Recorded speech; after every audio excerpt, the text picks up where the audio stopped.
Hello दोस्तों, कैसे हो आप सभी लोग। फिर से स्वागत है आपका आपके ही YouTube channel I paper classes में। और दोस्तों, जैसे कि आप सभी लोग जानते ही हैं कि मैं आपके DFCCL के एग्ज़ाम के पर्पज़ से दोस्तों मैं आपके सिलेबस को कवर अप करा रहा हूं, जिसमें मैंने आपको history of Indian railway and DFCCL complete करा चुका हूं। CRM की क्लास भी दोस्तों कंप्लीट सी ही है, और इकोनॉमिक्स एंड मार्केटिंग की क्लास भी दोस्तों मैं आपको डेली प्रोवाइड कराने की पूरी कोशिश कर रहा हूँ दोस्तों, ठीक है ना। तो ये आज का जो सेशन है दोस्तों हमारा CRM के एग्ज़ाम से दोस्तों हमारा ये चल रहा है। तो ये दोस्तों आई थिंक आपका आज या कल में लास्ट हो जाएगा, ठीक है ना। और देखते हैं अपनी स्क्रीन पर क्या है दोस्तों कस्टमर डाटा। क्या है दोस्तों कस्टमर डाटा, किस तरीके से है। तो वीडियो स्टार्ट करने से पहले आपसे रिक्वेस्ट करना चाहूँगा कि चैनल को सब्सक्राइब जरूर कर लेना दोस्तों, ठीक है ना। तो मैंने आपको दोस्तों बताया था एनालिटिकल CRM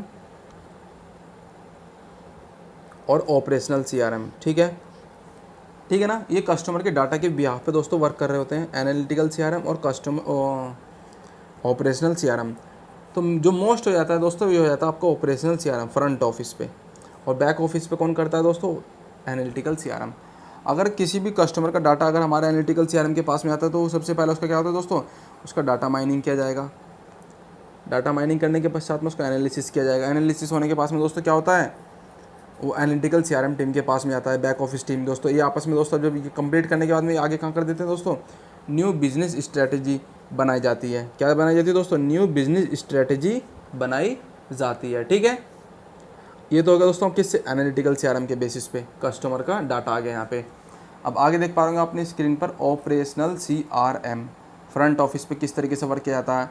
ये जो डाटा दोस्तों हमारा इधर से कलेक्ट होकर आया था वो कस्टमर डाटा था। अब वो दोस्तों इधर से हमारे पास में किस में आ गया, एग्जीक्यूटिव बिजनेस प्लान के पास में आ जाएगा। एग्जीक्यूटिव बिजनेस प्लान के पास में आ जाएगा। इसमें क्या होगा दोस्तों, सेल्स टीम होगी, मार्केटिंग टीम होगी, कस्टमर सर्विस टीम होगी। ये तीनों अपने तरीके से क्या करेगी दोस्तों, उसका फिल्टराइजेशन करेगी। फिर वो क्या कर देगी दोस्तों, ऑपरेशनल CRM के पास में भेज देगी।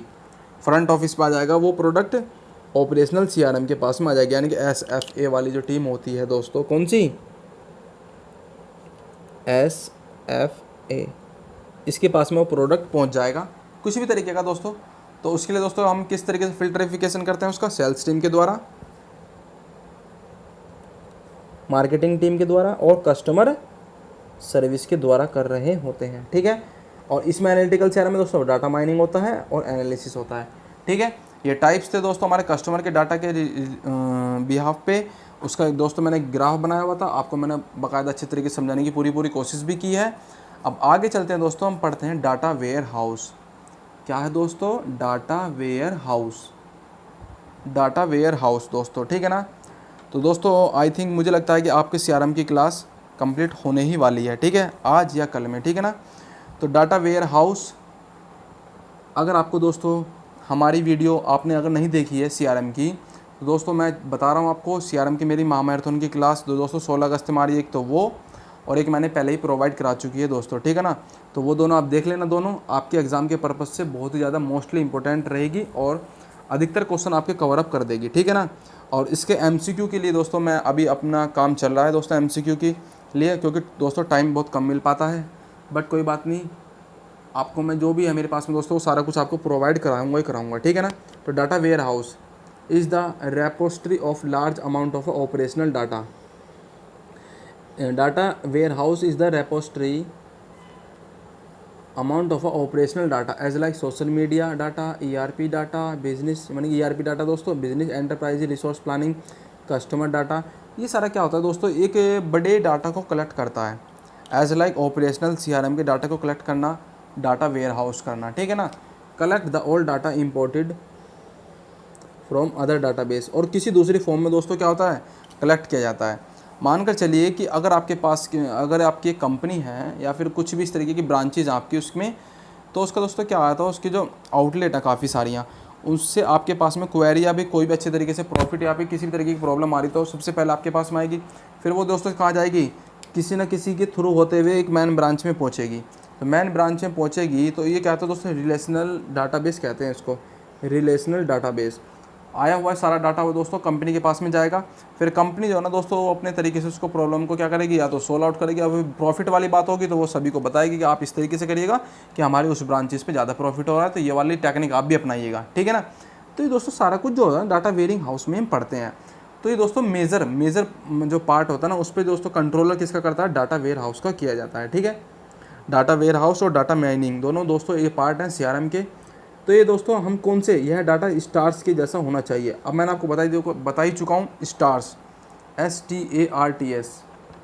दिख नहीं रहा होगा दोस्तों, फिर भी कोई बात नहीं, बता देता हूँ क्या है। STARTS। अगर हमें कोई भी गुड प्रोडक्ट चाहिए तो वो कौन सा मेज़र वाला है दोस्तों, 1 2 3 4 5 6, ये 6 मेज़र वाला दोस्तों उसको कंप्लीट करना चाहिए अगर हमें कोई भी गुड प्रोडक्ट चाहिए, ठीक है। तो ये था दोस्तों हमारा डाटा वेयर हाउस। अब दोस्तों एक आपके इसलिए स्क्रीन पर क्वेश्चन भी है, ये क्वेश्चन थोड़ा अच्छा सा हो जाता है, क्या है, where is the data imported from other database is saved.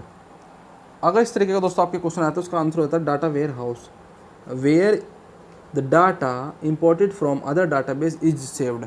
अगर हमारे पास में दोस्तों किसी अदर फॉर्म में डाटा बेस हमारे पास में आया हुआ है, वो इम्पोर्टेड हुआ है, तो हम उसको किस तरीके से यहाँ पे कहाँ पर सेव करते हैं दोस्तों, डाटा वेयर हाउस में सेव करते हैं, ठीक है। चलिए दोस्तों अब आगे चलते हैं धीरे धीरे और अपने लेक्चर्स को इंटरेस्ट बनाते हुए कंप्लीट करते हैं सीआरएम की क्लास। तो यह सभी डाटा दोस्तों डायरेक्टली नहीं जाता है, यह डाटाबेस दोस्तों डाटा ट्रांसफॉर्मेशन के थ्रू होते हुए डाटा वेयर हाउस में जाता है। किस तरीके से, अब इसके भी दोस्तों अलग अलग इंटीग्रेशन किए हुए हैं कि डाटा जो हमारे पास में आएगा वो डाटा वेयर हाउस में डायरेक्ट ना जाके दोस्तों किसी न किसी के थ्रू मतलब होता हुआ जाता है। तो इसमें सबसे पहला आप अपने स्क्रीन पर देख भी पा रहे होंगे क्या है, डाटा स्टैंडर्डाइजेशन। क्या है दोस्तों, डाटा स्टैंडर्डाइजेशन। इसमें क्या है, एक तो पर्सनल डाटा हो गया, एक यूनिट ऑफ मेजरमेंट हो गया, एक फील्ड वाला हो गया और एक डेट वाला हो गया। अलग अलग डाटा किस तरीके से आ रहा है, क्योंकि सिंपल सी बात है, किसी को तो चाहिए ईयरफोन, किसी को चाहिए टेलीफोन, किसी को चाहिए एमआई का फ़ोन, किसी को चाहिए चार्जर। तो सारा कुछ हम ऐसे तो नहीं कि आप भसड़ कर दोगे एक जगह ला के, तो वो तो अलग अलग करना पड़ेगा ना कि हाँ मेरे पास में इतने कस्टमर्स आते हैं जो 5 किलो दूध पीते हैं, मेरे पास में कुछ कस्टमर ऐसे हैं जिन्हें अलग अलग की टॉफ़ियाँ खाना पसंद है। तो ये तो है नहीं कि आप एक जगह लाओगे और उनको एकदम मट्टी पर लीती कर दोगे, ठीक है ना। तो ये सारा कुछ दोस्तों हम अलग अलग करेंगे। तो पर्सनल डाटा में मेल फीमेल पता लग जाएगा आपको, यूनिट ऑफ मेजरमेंट उनकी हाइट कितनी है, उसका वेट कितना है। अगर किसी प्रोडक्ट को हमें बेचना है तो उसकी हाइट के हिसाब से बेच सकते हैं। अगर हम जीन्स बना रहे हैं तो जीन्स है तो यानी कि 5 फुट, अगर कोई किसी को चाहिए तो 170, मतलब ये समझ लीजिए जितनी हाइट होती होगी पैंट वैंट की जितनी भी रहती है दोस्तों उसके भी यहाँ पे। तो और ऐसी दोस्तों field, sales value, market base data, yearly basis data, monthly basis data, उनको हम दोस्तों क्या कर सकते हैं, इंटीग्रेशन कर सकते हैं, ठीक है। तो फर्स्ट टाइप आपका होगा डाटा स्टैंडर्डाइजेशन। सेकंड टाइप आप अपनी स्क्रीन पर देख पा रहे हो डाटा क्लीनिंग, डाटा क्लीनिंग। इसमें क्या है दोस्तों, deduplication, merge and purge, data entry field. ये दोस्तों मैंने आपको लास्ट क्लास में बता ही चुका हूँ, जिस भी भाई ने वो मेरी वीडियो नहीं देखी है तो जाकर देख लेना दोस्तों, ठीक है ना। तो ये मैं इसमें बताने वाला हूँ नहीं अब, ठीक है ना। आप हमारी लास्ट क्लास में जाइए, उसमें मैंने आपको बताया डीडुप्लीकेशन, मर्ज एंड पर्ज और डाटा एंट्री फील्ड। आगे चलते हैं दोस्तों। फिर क्या होता है दोस्तों, वाटसन नाम के एक व्यक्ति आए थे, उन्होंने बताया कि डाटा वेयर हाउस को किस तरीके से ओरिएंटेड करना चाहिए। तो डाटा वेयर हाउस को किस तरीके से सब्जेक्टिव ओरिएंटेड होना चाहिए। सब्जेक्टिव ओरिएंटेड किस तरीके से, अगर हमारे पास में कस्टमर टारगेट डाटा होना चाहिए, ऑपरेशनल टारगेट डाटा होना चाहिए। ये होगा, किसने बताया था, तो वाटसन ने। इन्होंने दोस्तों कितने टाइप्स दिए थे, 4 टाइप्स दिए थे। वाटसन ने कितने टाइप दिए थे, 4 टाइप। सबसे पहला टाइप हो गया आपका कौन सा, सब्जेक्ट ओरिएंटेड होना चाहिए। दूसरा हमारा इंटीग्रेशन होना चाहिए डाटा ट्रांसफॉर्मेशन के बेसिस पर, इंटीग्रेशन होना चाहिए डाटा ट्रांसफॉर्मेशन के बेसिस पर, या फिर स्टार्स के थ्रू, बता ही चुका हूँ आपको, ठीक है। और तीसरा होता है टाइम टू टाइम अपडेट रहना चाहिए, यानी कि पर्टिकुलर टाइम अपडेट रहना चाहिए, नॉन वोलाटाइल रहना चाहिए। तो दोस्तों किस तरह वाटसन ने बताया था ये वाला मॉडल, समझ लीजिए कि ये वाटसन का मॉडल था। अब आगे चलते हैं दोस्तों, मीटा डाटा। मेटा डाटा क्या है दोस्तों, ये समझ लेते हैं और अपने सेशन को अच्छे तरीके से करके कंप्लीट करते हैं। तो meta data, it is the index form data about data. जैसे हम अपनी बुक में देखते होंगे इंडेक्स, आपने अपनी बुक खोली तो उसमें आपको सबसे पहले क्या दिखाई देगा, इंडेक्स। इंडेक्स पे मतलब ये वाला चैप्टर यहाँ से लेके यहाँ तक है, ये वाला चैप्टर यहाँ से लेके यहाँ तक है। तो सारा कुछ दोस्तों एक सिस्टमेटिकली जो दिखाया हुआ था ना दोस्तों, वो इंडेक्स होता है। तो इंडेक्स में इस तरीके के दोस्तों हम जो देखते हैं उसे क्या कहते हैं, मेटा डाटा। क्या कहते हैं दोस्तों उसको, मेटा डाटा। इंपॉर्टेंट है, जो इंपॉर्टेंट होगा मैं आपको बता दूंगा बिल्कुल दोस्तों, ठीक है ना। इंपॉर्टेंट है, ठीक है ना। ये क्वेश्चन आपके एग्जाम में बन सकता है मेटा डाटा का, ठीक है ना। तो meta data is a road map to the data where हाउस। सिंपल सी बात है, ये जो डाटा वेयर हाउस का भी एक अच्छे तरीके से रोड मैप भी बन सकता है, ठीक है। तो ये हो गया दोस्तों हमारा क्या, मेटा डाटा। अब आगे चलते हैं दोस्तों, डाटा एनालिटिक्स। डाटा एनालिटिक्स हो गया, CRM। डाटा एनालिटिक्स के बाद में दोस्तों हमने क्या करा, CRM एनालिटिक्स करा। CRM एनालिटिक्स के बाद में डाटा वेयर हाउस कर रहे हैं। डाटा वेयर हाउस में दोस्तों हम CRM data, ERP data, telephony data, social media data, ये सारा कुछ हम दोस्तों कर चुके हैं। ठीक है, तो छोटा सा एक मॉडल था, मैं उसमें देखना चाहता था कि हमने क्या क्या कर लिया, आपको भी पता लग गया कि हमने क्या क्या कर लिया। अब आगे चलते हैं दोस्तों, क्या है दोस्तों NBA, next best action. Next best action, इसमें क्या होता है दोस्तों, मानकर चलिए कि कुछ कस्टमर्स को हमने क्या कर लिया दोस्तों, सिलेक्ट कर लिया है। हमने कुछ कस्टमर को है ना हायर कर लिया है, किस तरीके से, बेस्ट वाले सेक्शन में। तो उनको हमें दोस्तों या तो क्रॉस सेलिंग या फिर अप सेलिंग करानी होगी। किस तरीके से, उनके CLV के बेसिस पर कि उनका NBA क्या होगा आगे चल के, नेक्स्ट बेस्ट एक्शन क्या होगा अगर हम उसको इस तरीके से करा लें दोस्तों। ठीक है ना। एक दूसरा हो जाता है जैसे लेफ्ट कस्टमर, हमारे लेफ्ट कस्टमर किस तरीके से, अगर हम उनको अपनी तरफ अट्रैक्ट करना तो ऑफर देकर अट्रैक्ट कर सकते हैं। फिर उससे उसका NBA क्या होगा, वो अलग होगा। सिंपल सी बात है, उसका NBA क्या होगा दोस्तों, अलग होगा। अगर हम उसको ऑफर देकर अपनी तरफ अट्रैक्ट करें तो उसका NBA अलग होगा। यह completely analytics CRM contextual condition के ऊपर डिपेंड करता है, सिंपल सी बात है। तो दोस्तों मैं इसे अच्छे तरीके से आपको समझाने की कोशिश करता हूँ। हमने कुछ कस्टमर जो है ना दोस्तों क्या किए, सिलेक्ट किए, और हमने उनको दोस्तों कुछ भी एक लालच देकर उनसे क्रॉस सेलिंग करवाई या फिर अप सेलिंग करवाई। ठीक है, कि या फिर मैंने उनको कस्टमर को सेल्स टीम बनाकर अपनी दोस्तों क्या कर दिया कि आप मार्केट में जाइएगा और इस तरीके से क्रॉस सेलिंग करिए, अप सेलिंग करिए। तो उससे दोस्तों मेरे पास में जो रिजल्ट निकल कर आ रहा है, जो रिपोर्ट आ रही है दोस्तों, उससे जो इनका NBA क्या होगा वो तो अलग आएगा ही आएगा, सिंपल सी बात है। तो अप सेलिंग के ब्याह पे दोस्तों वो NBA अलग आएगा, और इसके ब्याह पे दोस्तों हमारा NBA अलग आ रहा होगा। ठीक है ना। क्रॉस सेलिंग में चिपका देना, अप सेलिंग में कुछ भी ऐड करके दे देना। ठीक है ना, दोनों हैं एक जैसे ही, बट CLV के बेसिस पर, कस्टमर की CLV अगर अच्छी है तो उसके ब्याह पे हम कर रहे होते हैं। अगर किसी कस्टमर की CLV बहुत अच्छी है तो उसके लिए दोस्तों NBA बहुत ही बेस्ट रहने वाला है। क्यों, एक कस्टमर तो ऐसा है दोस्तों हमारे पास में डेली रिटर्न करता है, रिटेंशन मतलब RFM उसकी दोस्तों बहुत बेस्ट है, और डेली वो रिटेन करता है। तो हमें उसके लिए क्या हो सकता है कि हम उसके लिए अच्छा ऑफ़र रखें कुछ भी तरीके का, किसी भी तरीके का, या फिर हम उसको डिस्काउंट देने के लिए कोई भी स्कीम जारी करते रहें। तो ये सारा कुछ हो रहा होता है दोस्तों किसमें, NBA के मतलब बिहाफ पे। ठीक है ना। लैप्स कस्टमर, जो हमारे पास में कस्टमर तो थे, ये हमारे कस्टमर तो थे, बट वो अब धीरे धीरे हमारी कुछ कमियां हो गई होंगी या फिर वो कहीं चले गए होंगे, फिर दोबारा आए, तो उन्हें अपनी तरफ अट्रैक्ट करना है तो ऑफ़र देकर भी कर सकते हैं। तो इसके ब्याह पे दोस्तों उसका NBA अलग होएगा। तो ये सारा कुछ दोस्तों NBA है। ठीक है, समझ में आ गया होगा। अब चलते दोस्तों एट प्रेजेंट में NBO। क्या है दोस्तों, NBO, जिसका यूज़ अमेजोन ने स्टार्ट किया था। ये समझाऊंगा दोस्तों आपको अच्छे तरीके से। Next best offer, next best offer, इसमें क्या है दोस्तों, एज ए लाइक ये भी क्रॉस सेलिंग और अप सेलिंग का ही पार्ट हो जाता है। ठीक है, मान के चलो कि आपने जो है ना दोस्तों एक DFCCL की तैयारी करो। अगर एक मैं एग्जांपल लूँ कि अमेज़ोन पे गए, आपने DFCCL की मैनेजमेंट की बुक एक आपने ख़रीदने के लिए क्या किया दोस्तों, अप्लाई किया। आप बई सेक्शन में पहुंच गए धीरे धीरे, तो पता लगा कि वो लास्ट में जाके क्या कह रहा है कि आप इस बुक के साथ में 2 बुक और ले लीजिए, तो ये आपको जो है ना दोस्तों डिस्काउंट भी मिल जाएगा और आपके घर में फ्री डिलीवरी हो जाएगी। तो ये दोस्तों क्या हुआ, एक NBO ही तो हुआ। आप गए थे एक बुक खरीदने, और उसके साथ में दोस्तों नेक्स्ट बेस्ट ऑफर क्या निकाला उन्होंने कि आप एक कुछ भी तरीके की GK की बुक ले लीजिए ये वाली, और उसे आप इसमें प्लस में ऐड करके, तो मैं आपके जो भी होगा उसमें थोड़ा सा कम पैसे लग रहे होंगे, डिस्काउंट मिल रहा होगा। तो ये सारा कुछ जो इस तरीके का दोस्तों बन के तैयार हुआ, ये हुआ था NBO, नेक्स्ट बेस्ट ऑफर। ठीक, आगे चलते हैं दोस्तों। अब इसकी थोड़ी सी अच्छे तरीके से समझने की कोशिश भी करेंगे। The tools that support NBO recommendation engine, इस तरीके के जो दोस्तों सपोर्ट करता है टूल्स, उसको क्या कहते हैं, NBO रिकमेंडेशन इंजन। इसमें वो हमारी दोस्तों क्या कहते हैं, ट्रांजैक्शनल हिस्ट्री के बेसिस पर NBO प्रेडिक्टिव एनालिसिस करता है। ठीक है ना।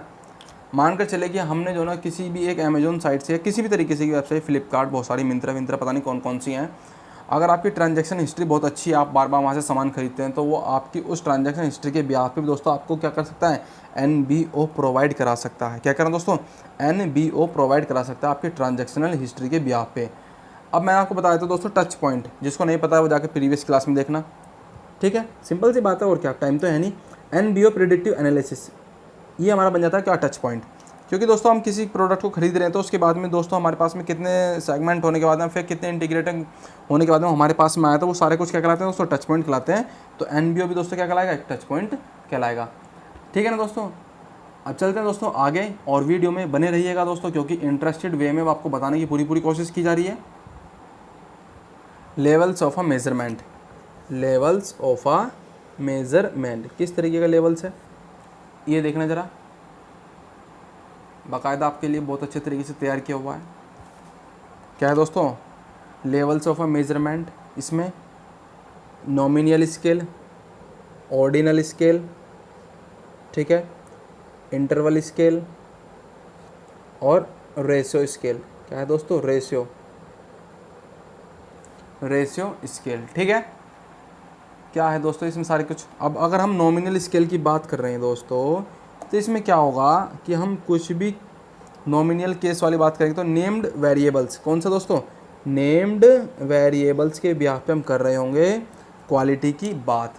किसकी बात कर रहे होंगे दोस्तों, क्वालिटी की बात कर रहे होंगे नॉमिनल स्केल के ब्याह पे। इसमें क्या है दोस्तों, हम जैसे कोई भी कस्टमर है, उस कस्टमर की क्वालिटी का, उसकी फीडबैक का, उसकी CLV का कैसे पता लगेगा हमें, तो उसके लिए दोस्तों हम क्या करते हैं, नॉमिनल स्केल का यूज़ करते हैं। इसमें क्या होता है दोस्तों, देखना ज़रा आप अपनी स्क्रीन पर, ठीक है। इसमें हमें कस्टमर की फीडबैक या क्वालिटी को किस तरीके से पता करते हैं, जैसे यूज़र्स के बेसिस पे, यूजेस। अब हम उसके जो यूज़ है उसके बेसिस पे कर सकते हैं, वो फ़ोन किस तरीके का चलाता है, उसके हेयर कैसे हैं, उस सेक्स मतलब मेल है फीमेल है, AC कौन सी चलाता है, कार कौन सी चलाता है। तो इससे हमें कस्टमर की जो दोस्तों लॉयल्टी का पता चलता है।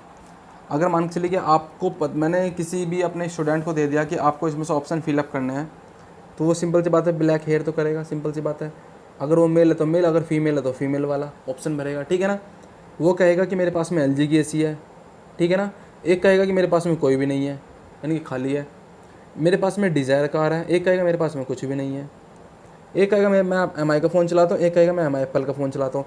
तो इस तरीके के दोस्तों जो हम कर रहे हैं, ये एनालिसिस, ये जो हमने किया है दोस्तों, इससे हमें दोस्तों कस्टमर की जो है लॉयल्टी यानी कि वेरिएबल वैल्यू का पता चलता है।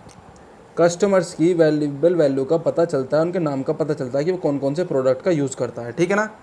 तो ये दोस्तों हो जाता है नॉमिनल स्केल। क्या हो जाता है दोस्तों, हमारा हो जाता है नॉमिनल स्केल हो जाता है, ठीक है। अब आगे चलते हैं दोस्तों, ऑर्डिनल स्केल। क्या है दोस्तों, ऑर्डिनल स्केल, फिर इंटरवल स्केल, फिर रेशियो स्केल। इस कंप्लीट करने के बाद में फिर आपको हो जाता है दोस्तों लेवल ऑफ मेजरमेंट कंप्लीट, ठीक। अब ऑर्डिनल स्केल हो जाता है दोस्तों हमारा, नेम्ड वाला तो हम इसमें ऐड कर ही लिया, प्लस ऑर्डर्ड वैल्यू, किस तरीके की उसकी वैल्यू है, वो सेटिस्फाई है या नहीं है, ज़्यादा सेटिस्फाई तो नहीं है, कम सेटिस्फाई तो नहीं है। तो इस तरीके का दोस्तों हमें अगर उसका ऑर्डर मिल जाए तो हमें पता लग जाए कि हाँ वो हमारे इन चीज़ों से सेटिस्फाई है, ठीक है।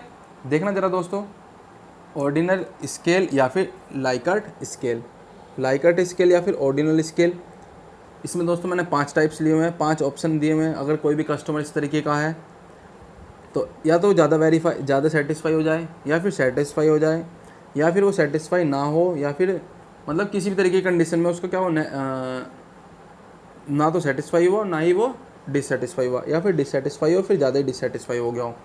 अगर कोई भी कस्टमर नेम्ड वेरिएबल को कंप्लीट करने के बाद में अगर हमारा आता है ऑर्डिनल स्केल में, तो वो कोई ना कोई सा ऑप्शन तो जरूर चूज़ करेगा। इसमें से अगर वो मान के चले उसने किसी ने के लिए सेटिस्फाई, तो हमें इससे पता लग जाए कि उसका ऑर्डर क्या है, उसके जो ऑर्डर वेरिएबल वैल्यू है उसकी दोस्तों ये हमारे इन प्रोडक्ट से वो क्या है, सेटिस्फाई है, ठीक है ना। तो ये हो गया दोस्तों हमारा ऑर्डिनल स्केल, ठीक। जैसे कोई customers named plus order variable के बेसिस पर अपना ऑप्शन चूज़ कर सकते हैं, वही मैंने आपको बताने की पूरी कोशिश की हुई है, ठीक है। अब दोस्तों एक अच्छा क्वेश्चन आपके स्क्रीन पर बन जाता है, ये भी इंपॉर्टेंट बन जाता है। सबसे पहली बात तो ये नॉमिनल और ऑर्डिनल स्केल को अगर मैं कंबाइन कर दूँ तो उसे कहते हैं दोस्तों कैटेगरिकल स्केल। कौन से दोस्तों, कैटेगरिकल स्केल डाटा या discrete data, categorical scale data या फिर डिस्क्रीट डाटा। ये हो जाता है दोस्तों हमारा किस किस को कंबाइन करके, नॉमिनल स्केल और ऑर्डिनल स्केल को। अब आगे चलते हैं दोस्तों, SD आपको ऑलरेडी पढ़ा ही चुका हूँ। SD स्ट्रक्चर्ड डाटा, जिस भी भाई ने हमारी लास्ट क्लास और उससे पहले की क्लास नहीं देखी जाकर देख लेना, उसमें सब कुछ बताया हुआ है, स्ट्रक्चर और अनस्ट्रक्चर्ड। तो स्ट्रक्चर्ड डाटा में, ठीक है दोस्तों, स्ट्रक्चर्ड डाटा में क्या है, कैटेगोरिकल डाटा या फिर डिस्क्रीट डाटा, एक होता है दोस्तों कंटिन्यूस डाटा। तो इसको मैंने दोस्तों 2 टाइप से डिवाइड किया हुआ है, नॉमिनल डाटा और ऑर्डिनल डाटा। एक होता है तो फ्लुएंट डाटा में इंटरवल डाटा स्केल और रेशियो डाटा स्केल, ठीक है ना। तो ये दोस्तों अपने अलग अलग टाइप्स हैं स्ट्रक्चर्ड डाटा के भी आप पे, कैटेगोरिकल और कंटिन्यूस डाटा, ठीक है ना दोस्तों। तो SD स्ट्रक्चर्ड डाटा ये हुआ। आगे चलते हैं दोस्तों, देखना जरा दोस्तों, इंटरवल स्केल क्या है दोस्तों, इंटरवल स्केल इसमें क्या क्या है दोस्तों, नेम्ड प्लस ऑर्डर्ड तो हमने कर लिया, प्रोपोर्शनेट इंटरवल बिटवीन वेरिएबल्स किसमें, इसमें दोस्तों किसी भी टाइम का इंटरवल, टाइम पीरियड के बिहाफ पे, टेम्परेचर का इंटरवल उसके बिहाफ पे हम कर सकते हैं इंटरवल। मान कर चलिए कि दोस्तों किसी भी टाइम का, एक तो दोस्तों 4 घंटे का टाइम पीरियड चल रहा है, कोई चल रहा है 5 घंटे का टाइम पीरियड, तो इनका इंटरवल दोस्तों उसके बिहाफ पे हो सकता है, ठीक है ना। चलिए दोस्तों देखते हैं अब क्या आगे, इंटरवल स्केल हमने कर लिया। अब देखते हैं, आप अपनी स्क्रीन पर देख पा रहे हो रेशो स्केल, कौन सा है दोस्तों, रेशो स्केल। इसमें क्या है दोस्तों, ऑल अबाउट जो हमने सारा कुछ पढ़ा ऊपर वो, यानी कि named plus ordered plus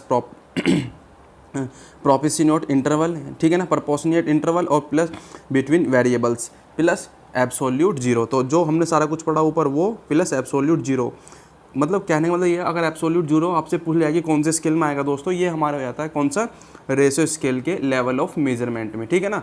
level of measurement में दोस्तों मेजर हम पढ़ रहे थे यही वाला सेक्शन, तो रेशियो स्केल का पार्ट हो जाता है एब्सोल्यूट जीरो। एक तो क्वेश्चन आपका ये बन गया दोस्तों यहाँ से, ठीक है ना, ये इंपॉर्टेंट हो जाता है।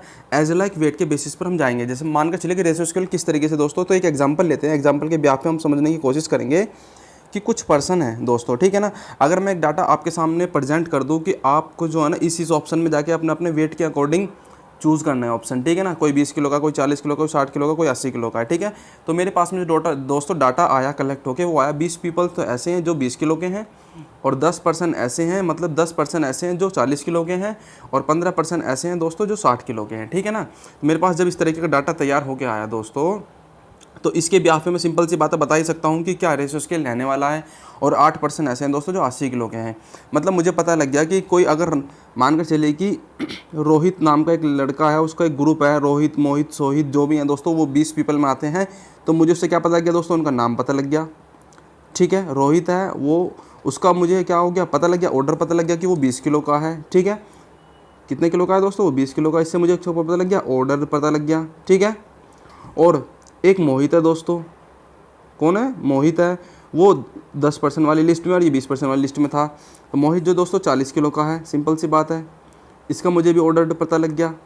तो जो दोस्तों इंटरवल है, तो इंटरवल हमें दो वेरिएबल के बीच में डिफाइन करना होता है, सिंपल सी बात है। इंटरवल का मतलब क्या होता है, डिफरेंस, क्या होता है दोस्तों, डिफरेंस। तो डिफरेंस तो सिंपल सी बात है, एक व्यक्ति के बीच में तो आप निकाल नहीं सकते हैं, उसके लिए कोई दूसरा तो कंपेयर करना ही पड़ेगा। तो मोहित आ गया, रोहित आ गया, तो मोहित और रोहित का अंतर कितना है दोस्तों, वेट का 20 किलो, ठीक है। इनका इंटरवल कितना आ गया, 20 किलो, यानी कि जो है रोहित जो है मोहित के वेट का कितना है दोस्तों, आधा है, या फिर मोहित के वेट का रोहित जो है ना 2 गुना है, इस तरीके से कर सकते हैं हम, ठीक है ना। तो रोहित के वेट का 2 गुना है कौन, मोहित, ठीक। इससे मुझे पता लग गया कि उनका क्या दोस्तों, प्रोपोर्शनेट इंटरवल, वो भी बिटवीन वेरिएबल्स के, यहाँ पे रोहित और मोहित का मैंने बता दिया। अब देखते हैं दोस्तों स्केलिंग, क्या इसके रेशियो स्केल, रेशियो स्केल के बिहाफ पे मैंने आपको बताने की कोशिश करी कि अगर रोहित इधर है और मोहित इधर है, तो दोस्तों रोहित का वेट कितना, 20 किलो, और मोहित का वेट 40 किलो। तो मुझे पता लग गया कि 20 से कम 20, 20 दूनी 40, तो 1:2, यानी कि इसका कितना होगा, 2 गुना है दोस्तों, कितना है, 2 गुना है। तो इस तरीके से हम दोस्तों क्या रेशियो स्केल निकाल सकते हैं इन पीपल्स के बेसिस पे, ठीक है ना। 20 किलो, 40 किलो, 60 किलो, 80 किलो। तो देखना जरा अपनी स्क्रीन पर दोस्तों क्या है, इससे मुझे उनका नेम्ड, वही जो मैंने आपको बताया, ऑर्डर्ड, और उनका जो प्रोपोर्शनल इंटरवल है उसका पता चल जाता है, ठीक है दोस्तों। और साथ ही में दोस्तों इस तरीके से एक और मैं बताऊं आपको कि 15% का जो वेट है ना दोस्तों, वो 20 पीपल के वेट का कितना गुना है, 3 गुना, ये भी हो जाता है एक तरीका, ठीक है। इससे भी हम क्या कर सकते हैं दोस्तों, इसका रेशियो स्केल डिफाइन कर सकते हैं। आगे चलते हैं दोस्तों, आगे अपनी स्क्रीन पर देखना आप, CRM एनालिटिक्स क्या है दोस्तों, CRM एनालिटिक्स, उसके कौन कौन से वे हैं दोस्तों। तो way to generate analytic insight, मतलब जो CRM एनालिटिक्स को जनरेट करने के कौन कौन से वे होते हैं दोस्तों, उसके इनसाइट में चलते हैं दोस्तों, क्या क्या हैं वो, कौन कौन से हैं, सारा कुछ देखेंगे। तो सबसे पहला आप अपनी स्क्रीन पर देख भी पा रहे होंगे, क्या है दोस्तों, रिपोर्टिंग। क्या है दोस्तों, रिपोर्टिंग में दोस्तों मैंने इसको 2 टाइप्स में डिफाइन किया हुआ है। एक तो होता है स्टैंडर्ड रिपोर्टिंग, और एक और दोस्तों क्वेरी बेस्ड रिपोर्टिंग, ठीक है। स्टैंडर्ड मतलब जिसमें पहले से प्री डिफाइन होता है, ठीक है। और एक होता है दोस्तों एड हॉक। क्या होता है दोस्तों, एड हॉक, मतलब किसी भी टाइम पे किसी चीज़ का सिलेक्शन करना, उसके बिहाफ पे उसको जो ना प्रेजेंट करना है, इनके रिपोर्ट करना है कि हाँ मुझे ये प्रॉब्लम है, तो उसकी रिपोर्ट देना अलग से, इस तरीके से दोस्तों। यानी कि ऑन टाइम जो दोस्तों सिलेक्शन होता है ना, सिलेक्शंस ऑफ टूल्स के बिहाफ पे बेस पर रिपोर्टिंग करना होता है, किसमें, क्वेरी बेस्ड रिपोर्टिंग में। कौन सा दोस्तों, क्वेरी बेस्ड रिपोर्टिंग, ठीक है। तो फर्स्ट टाइप हो जाता है दोस्तों CRM एनालिटिक्स का रिपोर्टिंग। इस तरीके से दोस्तों अलग अलग टाइप्स हैं इसके, वो भी करेंगे हम कंप्लीट दोस्तों, ठीक है ना। चलिए दोस्तों आगे देखते हैं हम। क्या है दोस्तों, आप अपनी स्क्रीन पर देख पा रहे होंगे, सेकंड टाइप आ जाता है दोस्तों आपका ओलैप एनालिसिस। कौन सा है दोस्तों, ओलैप एनालिसिस। ठीक है, इसमें क्या है दोस्तों, इसकी पहले फुल फॉर्म जान लेते हैं। Online analytical processing, online analytical processing. अगर आपसे ये पूछ लिया जाए तो ये भी आपके लिए क्या होता है दोस्तों, मोस्ट इंपॉर्टेंट हो जाता है। ठीक है, और मैं चाह रहा हूँ दोस्तों हम आज की ही वीडियो में अपना CRM कंप्लीट कर लें। ठीक है ना, तो दोस्तों ये जो आपकी क्लास चल रही है आज की, इसमें मैं सोच रहा हूँ कि क्यों ना आज ही कंप्लीट कर लिया जाए ये सारा का सारा सेक्शन। ठीक है, तो CRM का सिलेबस दोस्तों आज आपका कंप्लीट हो जाएगा। ये आपकी दोस्तों क्या है, लास्ट वीडियो है CRM की दोस्तों। ठीक है ना, और 16 अगस्त सुबह 10 बजे, ठीक है, CRM की मैं दोस्तों आपके लिए महामैराथन की क्लास लेके आ ही रहा हूँ दोस्तों। ठीक है ना, अब चलते हैं दोस्तों। यह है जो ओलैप एनालिसिस है, किसके बिहाफ पे काम करता है, डाटा मार्ट के बिहाफ पर काम करता है। ठीक है ना, यह डाटा मार्ट पर वर्क करता है। किस तरीके से, अर्थात यह मार्केटिंग और सेल्स टीम को क्या करता है, डाटा देगा। अगर कोई भी किसी भी तरीके का दोस्तों अगर इसके पास में डाटा आता है तो सबसे पहले किसको, मार्केटिंग टीम को देगा, और साथ ही में किसको देगा दोस्तों, सेल्स टीम को भी प्रेजेंट करेगा। ठीक है ना, कैसे, it's allows data stored in a data mart to be subjected to analysis and ad hoc inquiries. ठीक है, किसके बिहाफ पे दोस्तों, किस तरीके से ये अलाउ करता है डाटा स्टोर्ड को इन डाटा मार्ट में देने के लिए, subjected to analysis ad hoc inquiries. Ad hoc मतलब मैंने आपको बताया जो ऑन सिलेक्शन करना किसी भी रिपोर्टिंग टाइम के लिए। ठीक है ना, कौन सा दोस्तों, ये थी हमारी क्वेरी बेस्ड रिपोर्टिंग के, कौन सा दोस्तों, क्वेरी बेस्ड रिपोर्टिंग। ठीक है,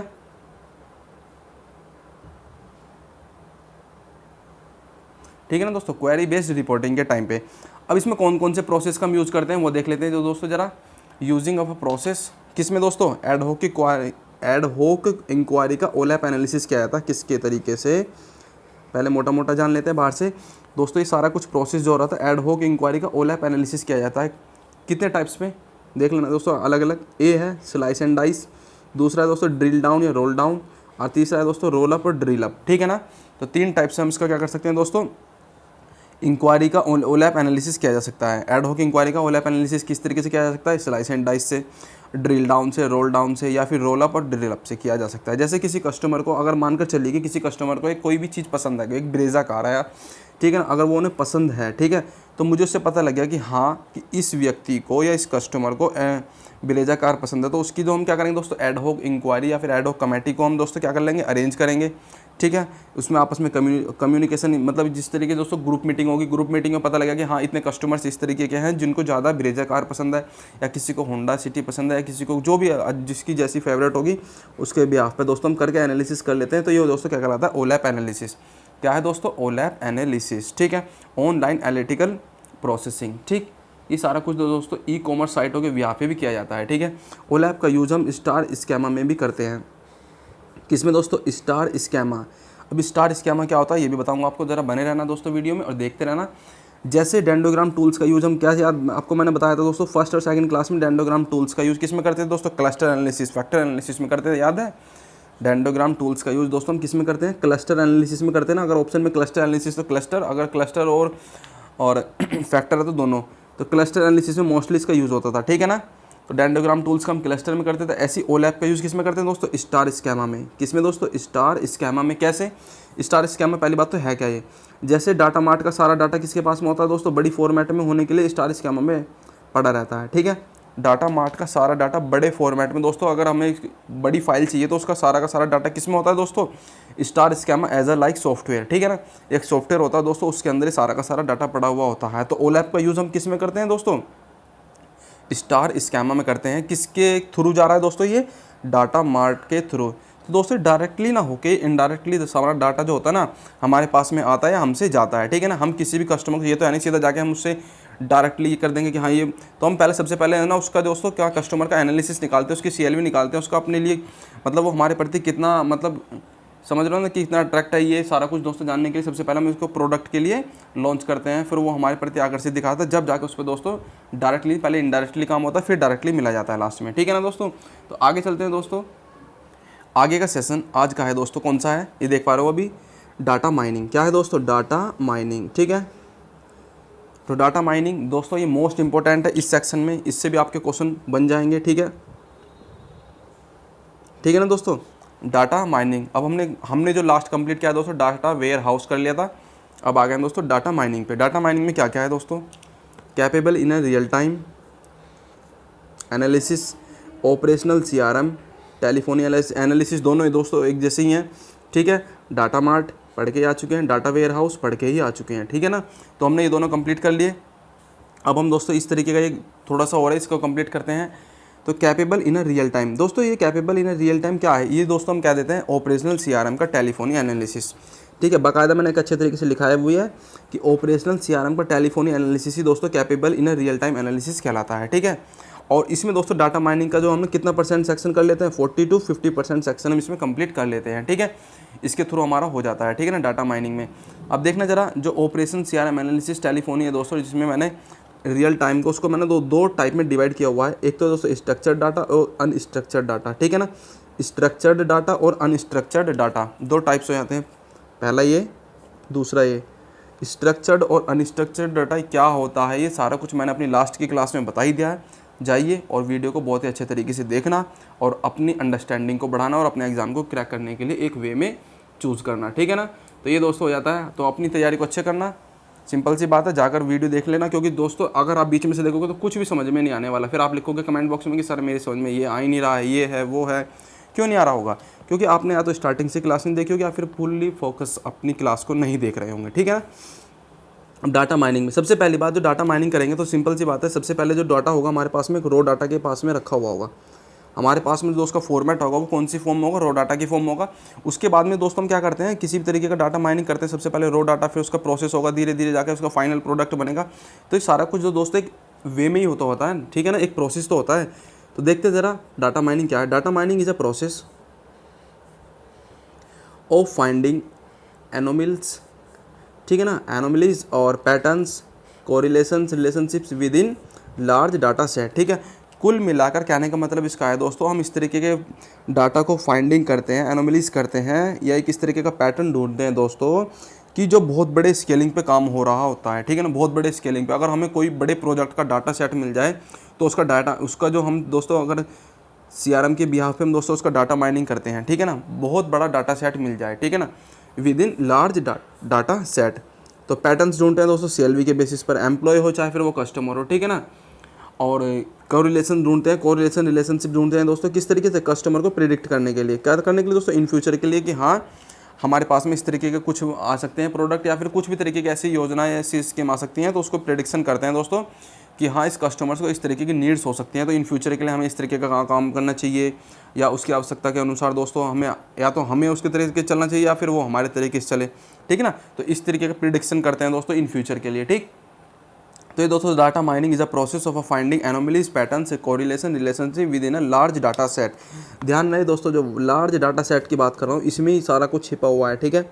मतलब कुल मिलाकर बड़े ही प्रोजेक्ट का हमारे पास में डाटा मिल जाए, उसका डाटा माइनिंग किसके अंडर में करते हैं दोस्तों, हम चाहते तो उसका डाटा वेयर हाउस में भी कर सकते थे या फिर डाटा मार्ट में, नहीं उसमें नहीं होगा, उनके थ्रू दोस्तों सब सारा कुछ जो उससे बड़ा वाला जो उसका फॉर्मेशन है वो होता है डाटा माइनिंग, तो ये उसमें आ जाता है दोस्तों, ठीक है ना। हम चाहते तो छोटे वाले में भी कर सकते थे डाटा वेयर हाउस में, पर उसमें नहीं होता दोस्तों, इसका होता है डाटा माइनिंग में, ठीक है ना।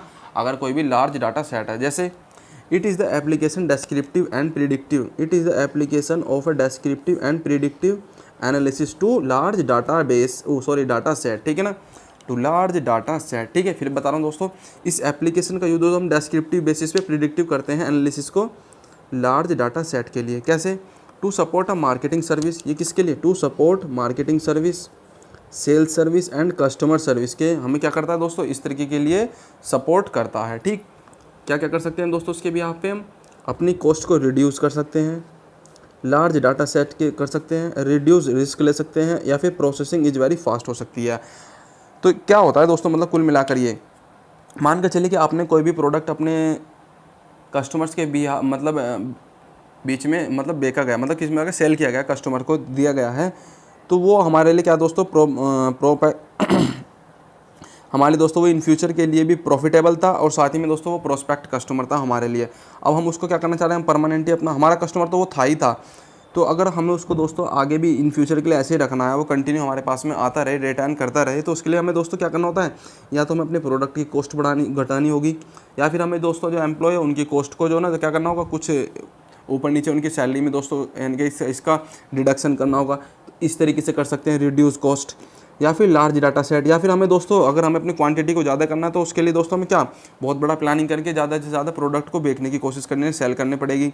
या फिर दोस्तों हम रिड्यूस रिस्क लेना पड़ सकता है कि जैसे मान के चलो जैसे रोहित है दोस्तों, ठीक है, रोहित को पता लगा कि उसको 10,000 रुपये वाला फ़ोन पसंद है, और एक है दोस्तों अर्जुन, उसको दोस्तों क्या है 20,000 रुपये वाला फ़ोन पसंद है। मतलब कुल मिलाकर जो एक एरिया के बिहाफ पे एक एरिया हो जाएगा, उस एरिया में दोस्तों अगर मान के चलिए आपकी कंपनी, ये एरिया है दोस्तों धर्मशाला, ठीक है, कहाँ है दोस्तों धर्मशाला, हिमाचल प्रदेश में, पता है ना आपको। तो अगर वहाँ का मैं एक एग्जांपल लूँ, धर्मशाला में हमारी कंपनी है, तो उसके एरिया के बिहाफ पे रोहित वोहित मतलब अर्जुन हो गए, काफ़ी सारे कस्टमर्स हैं, यूज़र्स होंगे जो दोस्तों मोबाइल का यूज़ करते होंगे। तो वहाँ पे मैक्सिमम दोस्तों 50,000 रुपये तक का मोबाइल यूज़ करते हैं उस एरिया में, ठीक है। उस एरिया में दोस्तों 50,000 रुपये वाला मोबाइल तक यूज़ करते हैं मैक्सिमम, पर ज़्यादा से ज़्यादा 10,000 रुपये वाला। ज़्यादा कौन सा है दोस्तों, 10,000 रुपये वाला सबसे ज़्यादा, ठीक है। अगर वहाँ पे 100% अगर आबादी रहती है तो उसमें से दोस्तों 60% तो वही 70% सॉरी वो 10,000 रुपये वाला, बाकी 10% ये यूज़ कर रही होगी, और 30% दोस्तों सॉरी 20% हमारी कर रही होगी ये वाली, ठीक है।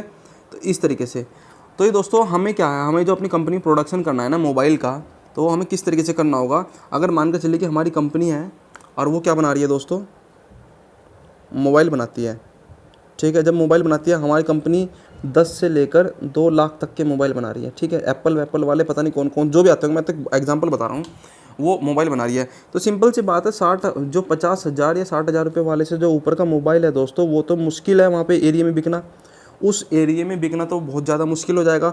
तो सिंपल सी बात है, ये हमें रिस्क लेना पड़ता है, ठीक है। ये हमें रिस्क लेना पड़ता है, किसी भी कंपनी को रिस्क लेना पड़ेगा कि वो 50,000 से 10,000 तक के बीच के मोबाइल को ज़्यादा बनाए, ठीक है ना, ज़्यादा उनका प्रोडक्शन करे, जिससे वो वहाँ की दोस्तों जो यूजर्स हैं, जो कस्टमर्स हैं, उनको अच्छे तरीके से क्या कर सकें, रिटेन कर सकें। तो ये दोस्तों इसे कहते हैं रिड्यूस रिस्क। 2 लाख से घटाकर 50,000 से लेकर 10,000 तक के मोबाइल को हमें क्या करना दोस्तों, मतलब प्रोडक्शन करना उनका, ठीक है। तो कहते हैं रिड्यूस रिस्क। और इसमें दोस्तों processing is very fast. Simple सी बात है, जब आप इस तरीके के वे में चलोगे ना दोस्तों, तो उसकी प्रोसेसिंग बहुत फास्ट होती है। क्या होती है दोस्तों, फास्ट होती है डाटा माइनिंग में, ठीक है ना। आगे देखना आप दोस्तों अपनी स्क्रीन पर, ये दोस्तों एक एग्जांपल के बेसिस पे मैंने आपको समझाने की पूरी कोशिश करूँगा। देखो मानकर चलो कि किसी मतलब कुछ कस्टमर जो हमारे लिए प्रोस्पेक्टिव हुआ करते हैं, ठीक है। अब उनको दोनों अलग अलग तरीके के प्रोडक्ट जो हैं क्या पसंद है। तो जैसे कि किसी को 20,000 रुपये वाला एसी पसंद है, या फिर किसी को 60,000 रुपये वाला मोबाइल पसंद है। तो हमें पता लग रहा है ना उन कस्टमर की जो नीड्स हैं, उनकी जो लाइक्स हैं, उनकी जो दोस्तों CLV है वो किस तरीके की है। जबकि यह कस्टमर हमारे लिए क्या होता है दोस्तों, मोस्ट प्रिडिक्टिव है। वो हमारे लिए क्या है, मोस्ट प्रोडक्टिव है, क्योंकि वो पहले भी हमारा कस्टमर रह चुका है, इसलिए तो हम उसकी सभी वेरिएबल वैल्यू का पता लग जाता है। इससे हमें साथ दोस्तों क्या हो जाता है कि उसकी जो सारी की सारी वेरिएबल वैल्यू थी उसका पता लग गया कि हाँ उसको 10,000 रुपये वाला मोबाइल ज़्यादा पसंद है। जैसे मैंने आपको एग्जांपल के यहाँ पे ऑलरेडी समझा भी दिया है, ठीक है ना। अब इसमें पता लगा कि मेरे 15 कस्टमर ऐसे हैं जो हर महीने आते हैं और कुछ नई मूवी देखने का भी पैसन रखते हैं। अब दोस्तों यहाँ से हो जाता है आपका अलग एग्जाम्पल, या मेरे 15 कस्टमर्स, या फिर मत मान के, लेकिन अगर मेरा खुद का सिनेमा हॉल है तो मेरे पास में कुछ कस्टमर्स ऐसे हैं जो हर महीने आते हैं और वो नई नई मूवी देखने का पैसन रखते हैं, ठीक है ना। तो इस सब कुछ के लिए हमें दोस्तों क्या करना होता है कि हमें कस्टमर को प्रिडिक्ट करने के लिए इन फ्यूचर के लिए कि हाँ उसे 10,000 रुपये वाला मोबाइल पसंद है या फिर नई मूवी का कलेक्शन रखना ज़्यादा होगा। तो हमें इस तरीके का क्या दोस्तों, अगर वो हमारे पास में आएंगे तो हमें सबसे ज़्यादा तो 10,000 रुपये वाले फ़ोन रखने होंगे और नई मूवी का कलेक्शन भी दोस्तों रखना होगा, ठीक है ना, जिससे कि वो हमारे पास में रिटेन करते रहें बार बार, ठीक है। अब दोस्तों एज़ कम्पेयर टू अदर, किसी दूसरे की अपेक्षा में, ठीक है ना, अगर कोई अदर हमारा कॉम्पिटिटर है वो भी इस तरीके की कर रहा है तो दोस्तों हमें या फिर डिस्काउंट देना होगा, या फिर कुछ भी तरीके से जिस तरीके से आप उनको अट्रैक्ट कर सको, ये सारा कुछ होता है दोस्तों प्रिडिक्ट करना, ठीक है ना। क्या होता है दोस्तों, प्रिडिक्ट करना डाटा माइनिंग के बिहाफ पे, ठीक है ना। इस कंपनी को प्रिडिक्ट कस्टमर के लिए क्या होता है दोस्तों, कॉस्ट को कम करे या फिर रिस्क लेना भी पड़ सकता है, ठीक है। मैंने आपको सारा कुछ बता ही दिया। अब आगे देखते हैं अपनी स्क्रीन पर दोस्तों डाटा माइनिंग वेज क्या है दोस्तों। डाटा माइनिंग वेज के कितने वेज हैं दोस्तों, 7 वेज हैं। कौन कौन से हैं वो सारे कुछ करेंगे, ठीक है। सबसे पहला आता है दोस्तों आपका कौन सा, क्लासिफिकेशन। क्या है दोस्तों, क्लासिफिकेशन। सेकंड होता है एस्टिमेशन, प्रिडिक्शन, एफिनिटी, ग्रुपिंग या फिर बास्केट एनालिसिस, क्लस्टरिंग, डिस्क्रिप्शन और विजुअलाइजेशन। तो 7 टाइप्स हैं दोस्तों, 7 वेज हैं हमारे किसको, डाटा माइनिंग को करने के, ठीक है। सबसे पहला है क्लासिफिकेशन, दूसरे नंबर को आता है एस्टिमेशन, तीसरे नंबर को आता है दोस्तों प्रेडिक्शन, फोर्थ नंबर को आता है हमारा कौन सा, एफिनिटी, ग्रुपिंग और बास्केट एनालिसिस, ठीक है। फिफ्थ नंबर को आता है दोस्तों कौन सा, क्लस्टरिंग। 6 नंबर को आता है क्या, डिस्क्रिप्शन। 7th नंबर पर आता है दोस्तों विजुअलाइजेशन। क्या होते हैं दोस्तों एक एक को हम अच्छे तरीके से पढ़ने की पूरी कोशिश करेंगे, ठीक है ना, और अपने एग्ज़ाम को अच्छे तरीके से तैयार करेंगे, ठीक है ना दोस्तों। बार बार कहता हूँ, अगर आपको हमारी वीडियो अच्छी लग रही है तो लाइक ज़रूर कर देना, ठीक है ना दोस्तों, और चैनल को तो सब्सक्राइब करना बिल्कुल भी ना भूलना, ये रिक्वेस्ट मेरी आपसे है, आप मेरे चैनल को सब्सक्राइब जरूर कर लेना, ठीक है ना। देखना ज़रा दोस्तों, सबसे पहले मैं लिया है डेस्क्रिप्शन, जो 6 नंबर का टाइप से मैंने वो सबसे पहले ही ले लिया, ये रहा डेस्क्रिप्शन। इसमें क्या है दोस्तों, अगर मान के चलो कि मेरी कोई कंपनी है, उसका जो फ़ोन है, अगर मान के चलो कि मेरी कंपनी का फ़ोन अदर कंपनी के कंपेयर में बहुत ज़्यादा बिक रहा है, मेरी कंपनी का जो फ़ोन है वो अदर कंपनी के कंपेयर में क्या हो रहा है दोस्तों, वो बहुत कम बिक रहा है, ज़्यादा नहीं, वो गलत मतलब हो गया, बहुत कम बिक रहा है, उसकी सेल्स मेरे से ज़्यादा है, कितनी 50% ज़्यादा है। तो ये दोस्तों डेस्क्रिप्शन निकल के आया माइनिंग के वेज में। डेस्क्रिप्शन सबसे पहले मैंने आपको इजी वे में लास्ट से इसलिए उठाया क्योंकि डेस्क्रिप्शन बहुत आसान होता है हर किसी चीज़ का देना, ठीक है। जैसे आपने देखा होगा ना, सबसे पहले क्या होता है दोस्तों, उसका सार लिखा हुआ होता है, किसी बुक्स में आप खोलोगे सबसे पहले क्या लिखा है, उस चैप्टर का मतलब क्या होता है दोस्तों, मतलब क्या, सब्जेक्ट क्या है, ठीक है। तो ऐसे डिस्क्रिप्शन होता है, लास्ट में कंक्लूजन। तो इसमें सबसे पहले आपको मैंने ये समझाने की कोशिश करी। इसमें क्या दोस्तों, आपका कोई भी प्रोडक्ट है किसी भी मार्केट में बिक रहा है, सेल हो रहा है, वो इस तरीके से सेल हो रहा है कि आपको पता लग रहा है कि या तो आप उससे कंपेयर में ज़्यादा बिक रहा हो या उसके एज कंपेयर में कम बिक रहा हो। तो ये सारा कुछ दोस्तों हमें किस में पता लगता है, डिस्क्रिप्शन में जाके। अब हमें पता लग गया कि मेरा प्रोडक्ट जो दोस्तों मेरी कंपनी से जो निकल रहा है वो मेरा प्रोडक्ट उसके कंपेयर में कम बिक रहा है। अब क्यों बिक रहा है वो सारा कुछ पता लगेगा और हर तरीके से हम उसको दोस्तों क्या करेंगे कि हम मेरा प्रोडक्ट उससे ज़्यादा बिक पाए। तो उसके लिए दोस्तों अब मैं देखो कौन कौन से रास्ते अपनाता हूँ, ठीक है ना। तो चलिए दोस्तों देखते हैं, ठीक है ना दोस्तों। तो इसमें कौन कौन से मतलब मान के चलेगी, अगर डिस्क्रिप्शन में या तो हो सकता है कि जैसे मैंने मार्केटिंग कैंपेनिंग कराया हो उसमें कोई प्रॉब्लम आई हो, ठीक है ना।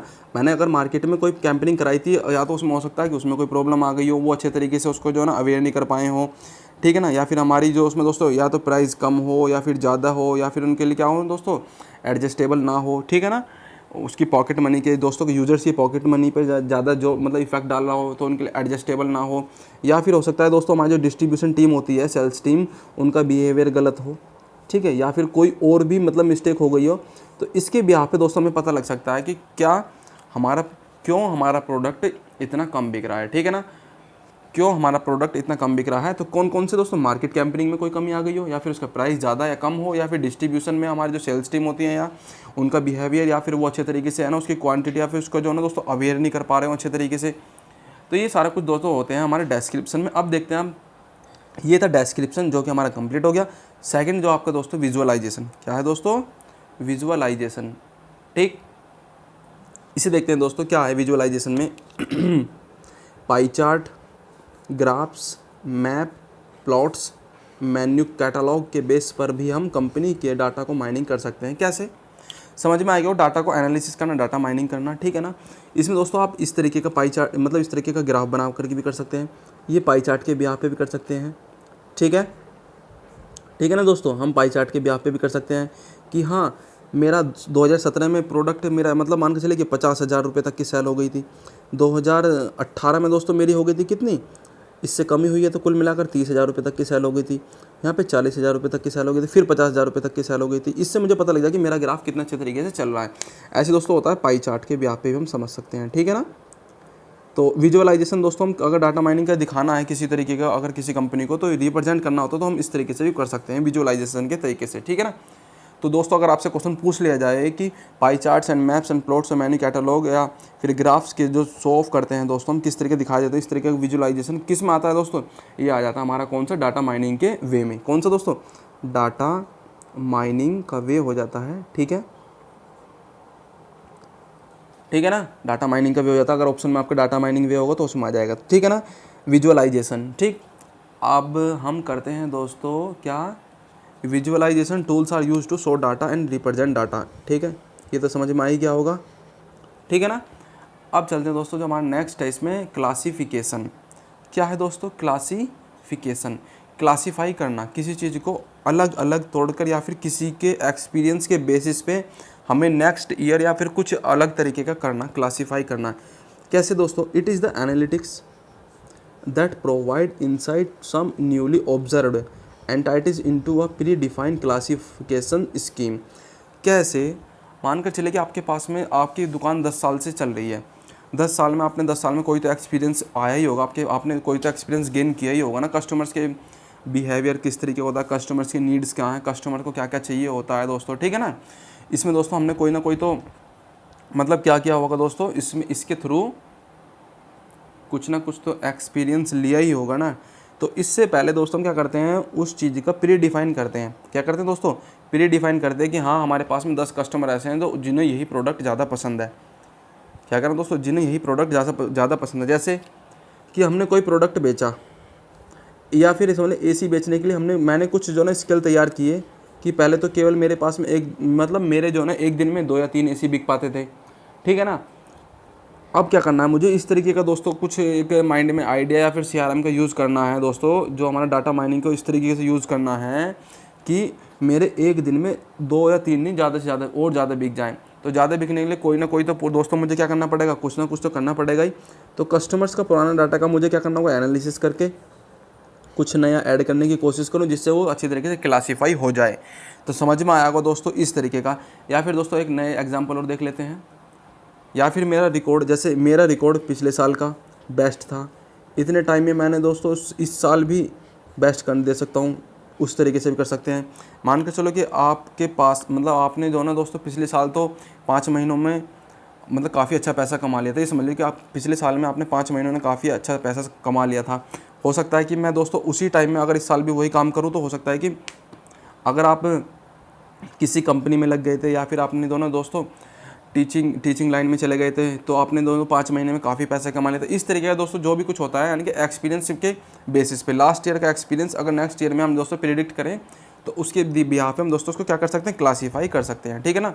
या फिर हम कस्टमर की CLV के बेसिस पर भी कर सकते हैं, ठीक है। फ्यूचर के लिए कस्टमर हमारे पास में क्या हो दोस्तों, बेस्ट क्लासिफिकेशन तैयार कर सकते हैं इसके लिए कि हमारे फ्यूचर के लिए किस तरीके का कस्टमर रह सकता है ये, ठीक है ना। तो अलग अलग दोस्तों सेगमेंटेशन में क्लासिफिकेशन भी कर सकते हैं। आगे देख रहे हैं दोस्तों, ठीक। जैसे किसी कंपनी, मान के चलिए कंपनी का पीरियड, टाइम पीरियड कितना दोस्तों, 1 साल होता है मैक्सिमम। एक कंपनी का पीरियड दोस्तों होता है ना, उसकी टेन्योर जो होता है 1 साल होता है। उसमें दोस्तों कितने कस्टमर्स हैं, जो कितने कस्टमर आए, सबसे पहला क्वेश्चन तो ये होगा। अगर डाटा माइनिंग कर रहे हैं हम दोस्तों, क्लासिफिकेशन कर रहे हैं उसमें, तो कितने कस्टमर्स तो हैं दोस्तों जो ऐसे आए जिनकी एज 18 से 30 वर्ष थी। एक तो दोस्तों ये हो गया सेगमेंटेशन के भी, आप पे कितने कस्टमर्स आए और उनकी एज क्या थी, ठीक है, और उनकी हाइट कितनी थी। क्या दोस्तों, उनकी हाइट कितनी थी, अगर 5 फुट 6 इंच की थी तो यो, और वो कौन, मेल थे या फीमेल थे, जिससे मैं क्या कर सकूँ दोस्तों, उन्हें क्लासीफाई कर सकूँ। क्या कर सकूँ, जिससे मैं उन्हें क्लासीफाई कर लूँ ये सारा कुछ दोस्तों। उनकी हाइट कितनी थी, वो मेल थे या फीमेल थे, जिससे मैं उनको क्या कर सकूँ दोस्तों, क्लासीफाई कर सकूँ, अलग अलग सेगमेंटेशन कर सकूँ। क्योंकि दोस्तों क्या मेरी गारमेंट्स की क्या है, शॉप है या फिर शोरूम है या फिर मेरी कंपनी है, जिससे मुझे पता लग सके कि इस एरिया में दोस्तों इतनी हाइट के लोग रहते हैं। तो कुल मिलाकर मुझे इस तरीके की इतनी हाइट की टी-शर्ट या फिर इतनी लंबी जीन्स, वो सारा कुछ मुझे उनको प्रोवाइड कराना होगा, जिससे मेरा अच्छा काम चल सके। तो ये दोस्तों ये क्या हुआ, मैंने क्लासिफिकेशन ही तो किया। ये क्या किया दोस्तों, क्लासिफिकेशन ही तो किया कि वो किस एरिया से इस तरीके से दोस्तों। तो मुझे पता लग गया कि हाँ उस एरिया में इतने लोग रहते हैं, आज से 5 साल पहले भी इस तरीके के रहते थे, और इन फ्यूचर हो सकता है कि अगर वहाँ पे इस तरीके के लोग आएँ, ठीक है। तो ये हो गया दोस्तों क्या, क्लासिफिकेशन। अब चलते हैं दोस्तों एस्टिमेशन। क्या है दोस्तों एस्टिमेशन, एस्टिमेशन बहुत ही छोटा सा है, देख लेते हैं। Estimation, it is the classification analysis of continuous data, real time data in ratio scaling, वो एस्टिमेशन डाटा कहलाता है। मतलब कुल मिलाकर क्या हुआ, क्या है दोस्तों जो माजरा लिखा हुआ है, इसका मतलब क्या है दोस्तों, जब हम क्लासिफिकेशन एनालिसिस करके आए हैं दोस्तों, वो उस डाटा को हम दोस्तों रियल टाइम डाटा में क्या कर लें दोस्तों, रियल स्केलिंग कर लें। रियल टाइम डाटा में रियल स्केलिंग कर लें तो उसके बिहाफ हम कह सकते हैं कि उनका एस्टिमेशन किस तरीके का, वो एस्टिमेशन डाटा कहलाएगा, ठीक है। रियल टाइम डाटा क्या कहलाता है दोस्तों, एक बार मुझे कमेंट बॉक्स में ज़रूर बता देना ये क्या कहलाता है दोस्तों, रियल टाइम डाटा। और प्लस कंटिन्यूस डाटा तो आप समझ गए होंगे, क्लासिफिकेशन मैंने आपको अभी बता ही दिया, ठीक है ना। तो ये दोस्तों एक प्रोसेस हो रहा है, ये सारा क्या चल रहा है, एक प्रोसेस चल रहा है डाटा माइनिंग वे का, ठीक है। आगे देखना अपनी स्क्रीन पर, प्रिडिक्शन क्या है दोस्तों, प्रिडिक्शन कर रहे हैं हम क्या, इस तरीके से प्रिडिक्शन। तो ये भी बहुत आसान है। Prediction is the next step of a classification and estimation as a like prospect customer. मतलब मान के चले कि कोई भी कस्टमर आपके पास में, आपने उसको क्या कर लिया, क्लासीफाई कर लिया, फिर उसके बाद दोस्तों उसका एस्टिमेशन मतलब क्या कर लिया दोस्तों, एस्टिमेशन निकाल लिया कि हाँ ये कस्टमर को हर महीने 10,000 रुपये कमाता है। तो हम उसके लिए दोस्तों क्या कर सकते हैं, प्रिडिक्ट कर सकते हैं। क्या कर सकते हैं दोस्तों, उसके लिए प्रिडिक्ट कर सकते हैं कि हाँ हो सकता है कि इन फ्यूचर ये हमसे 10,000 रुपये कमा रहा है, तो क्या पता 2-3 महीने बाद ये हमसे क्या कर ले दोस्तों, हम इसको एक मोबाइल दे पाएँ 15-1 हज़ार रुपये वाला। इस तरीके से दोस्तों यानी कि कस्टमर्स को कोई भी प्रोडक्ट देने के लिए हम उसका क्या निकाल लेते हैं, क्लासिफिकेशन एस्टिमेशन करने के बाद उसको प्रिडिक्ट कर सकते हैं कि इन फ्यूचर के लिए हमारे ये क्या हो सकता है, बेस्ट कस्टमर भी हो सकता है। ठीक है, तो ये दोस्तों प्रोस्पेक्ट कस्टमर। ठीक है, अब आगे देखना दोस्तों affinity and basket analysis. Affinity and basket analysis ये क्या है? एफिनिटी ग्रुपिंग या फिर बास्केट एनालिसिस, इसमें क्या करते हैं दोस्तों, एफिनिटी मतलब होता है दोस्तों किसी भी दो टर्म्स को एक साथ जोड़ने की प्रोबेबिलिटी, सॉरी ऊपर लिखा हुआ था ध्यान नहीं दिया, कोई बात नहीं।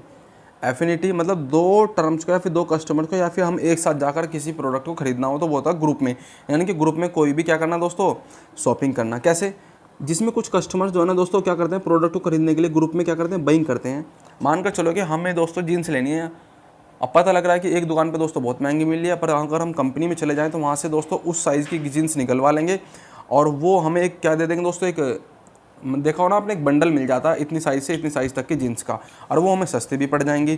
तो इस तरीके की दोस्तों खरीदारी करना, इस तरीके की दोस्तों हमें बाइंग करना, शॉपिंग करना, ये क्या कहलाता है, एफिनिटी ग्रुपिंग कहलाता है। एफिनिटी ग्रुपिंग कहलाता है। जैसे दोस्तों मैंने आपको एक अच्छा सा एग्जांपल के यहाँ पे आपको समझा ही दिया होगा, डेली बेस एग्जांपल है। जैसे हम एक साथ गए कंपनी में और जींस जाकर खरीदने लगे और उसका एज ग्रुप क्या था, 18 से 40 वाला था और साइज़ कितना था, 30 से 32 वाला। तो ऐसे ग्रुप में दोस्तों क्या होता है, ऐसे ग्रुप में खरीदना ही एफिनिटी ग्रुपिंग कहलाता है। एफिनिटी ग्रुपिंग ही कहलाता है। दो टाइप से मैंने आपको डिवाइड किया हुआ है, बास्केट एनालिसिस और सिक्वेंशियल एनालिसिस। बास्केट एनालिसिस और सिक्वेंशियल एनालिसिस तो मोस्ट इंपॉर्टेंट हो जाता है दोस्तों एफिनिटी वाला हमारा सेक्शन, इसमें बास्केट वाला इंपॉर्टेंट है। कैसे है बास्केट एनालिसिस? जैसा आपने देखा होगा दोस्तों, बास्केट मतलब समझते हो ना, टोकरी, मतलब एक साथ बहुत सारे प्रोडक्ट खरीदना। क्या दोस्तों, एक साथ बहुत सारे प्रोडक्ट खरीदना। कैसे? देखो जरा कैसे, जैसे एक ही टाइम में बहुत कुछ खरीद लेना। ठीक है, at a one of time. ठीक है ना दोस्तों, at the one of time खरीद लेना। जैसे अमेजोन की साइट से हम मान के चले, आपने अमेजोन की साइट से कुछ बाइंग कर रहे हैं, शॉपिंग कर रहे हैं, तो उसमें क्या होगा दोस्तों, अगर आपने फ़ोन खरीदना है तो फ़ोन के साथ में ईयरफोन भी खरीद लोगे, कवर भी खरीद लोगे, हेडफोन भी खरीद लोगे, टच ग्लास भी खरीद लोगे, हो सकता है उसके इंश्योरेंस भी ले लो। तो इस तरीके की दोस्तों एक साथ बाइंग करना क्या कहलाता है, वो हमारे लिए दोस्तों क्या कर सकते हैं, बास्केट एनालिसिस कहलाता है। और साथ ही दोस्तों वो हमसे क्या करा सकते हैं, क्रॉस सेलिंग भी करा सकते हैं। क्या कि आप ये तो खरीद रहे हो, इसके साथ में ये वाला भी खरीद लो। ठीक है ना, तो क्रॉस सेलिंग भी करा सकते हैं, कोई भी चीज़ हमारे लिए ऐड कर सकते हैं। ठीक है ना दोस्तों, तो ये होगा हमारा क्या, बास्केट एनालिसिस। अब देख पा रहा हूँ अपनी स्क्रीन पर सिक्वेंशियल एनालिसिस। जो दोस्तों सेकंड था हमारा, कौन सा था, सिक्वेंशियल एनालिसिस। ठीक है, सॉरी दोस्तों एक चीज़ हो रह गई आपकी स्क्रीन पर, आपने देखा होगा अभी, क्या था, affinity groups is a increase in cross selling.